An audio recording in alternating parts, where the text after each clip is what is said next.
25, total जो है वो कितनी जो है वो बैंडविड्थ हुई 10। बोलने वाले की वजह से बोलने वाले की बैंडविड्थ 5 और बनने वाली बैंडविड्थ 10 और रिसीविंग की बैंडविड्थ कितनी होनी चाहिए? 20 होनी चाहिए।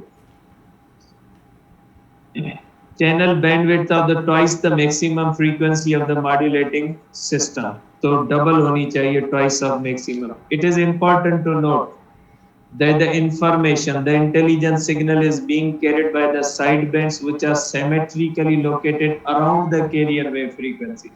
Symmetrically का मकसद है 101 to 105, 99 to 95 मीन्स ये जो साइड बैंड्स होते हैं ये कैरियर वेव की फ्रीक्वेंसीज के राउंड अबाउट होते हैं। ठीक है बेटा। अब एएम मॉड्यूलेशन की मेरिट्स और डीमेरिट्स है बेटा। एएम मॉड्यूलेशन लॉन्ग रेंज है। एएम मॉड्यूलेशन के ऊपर खर्चा सस्ता, जो खर्चा कम आता है, सस्ती मॉड्यूलेशन है। लेकिन इसके डीमेरिट्स हैं। डीमेरिट्स ये होते हैं, नॉइज कैरी करती है। नॉइज आप देखेंगे रेडियो, जो हम पुराने रेडियो वो एएम है, ठीक है, वो एएम रेडियो जो होते हैं वो एम्पलीट्यूड मॉड्यूलेशन इस्तेमाल करते हैं। उनके अंदर अगर हैदराबाद रेडियो स्टेशन एएम है, अगर हैदराबाद रेडियो स्टेशन आप सुनोगे तो कभी उसमें दूसरी आवाजें भी आपको सुनने में आ रही होंगी, तो दूसरी आवाजें ये बीच में से उसके अंदर ऐड हो जाती हैं।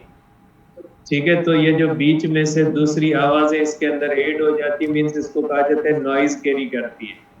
सस्ती कम्युनिकेशन है, लॉन्ग रेंज कम्युनिकेशन है, नॉइज कैरी करती है और इसके सिर्फ 2 साइड बैंड है यार। कौन से? अपर और लोअर। इसलिए हाई फाई साउंड को ये सपोर्ट नहीं करती। High fidelity sound, stereo sound को सपोर्ट नहीं करती। अपने आजकल के जो पॉप रॉक सिंगर हैं जिनके पास आवाज नहीं होती, सिर्फ इंस्ट्रूमेंट होते, इतने ज्यादा इंस्ट्रूमेंट को कभी भी ये ट्रांसमिशन नहीं करती। तो इसलिए मॉडर्न सिंगिंग जो होती है, आजकल वाले जो आपके दौर के जो रॉक पॉप सिंगर हैं, इनकी आवाज अगर इसके ऊपर देंगे ना तो ऐसी आवाज सुनाई देगी कि बंदे को खुद भी जो है वो सुनेगा तो पहचानेगा नहीं मेरी आवाज है। तो ये बात ध्यान में रखिएगा। इसके सिर्फ 2 साइड बैंड्स हैं। 2 साइड बैंड होने की वजह से इसके अंदर high fidelity sound, stereo sound carry करने की फैसिलिटी नहीं है बेटा। इसके बाद होती है बेटा फ्रीक्वेंसी मॉड्यूलेशन।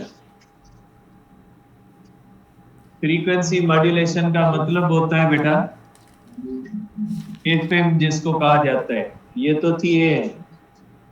इसके बाद है बेटा frequency modulation.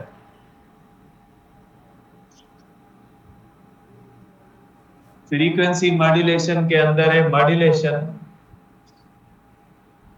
In which frequency of carrier wave